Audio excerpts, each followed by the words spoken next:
Your revolution start here. Thank you to Oreol Academy to have hosted us for this laser proctology workshop. I think technology and touch always compete when it comes to clinical care. The way I see it is, it's not competition, but it's complementary to each other. Proctology is widely practiced but poorly practiced, and technology is utilized, I think, with a bit of a carelessness and carelessness. The reason technology is being blamed or is getting a bad review is because of poor practice and deficiency of safety measures, I think.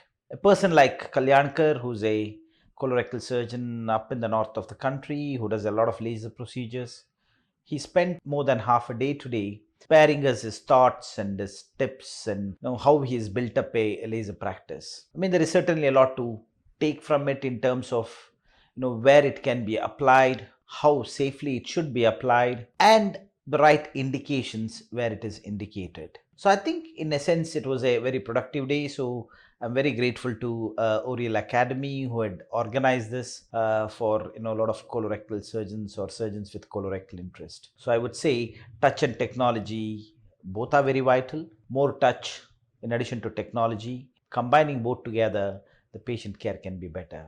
Safety is of paramount importance, and we say do no harm. That is the first thing we have to do as doctors. Thank you.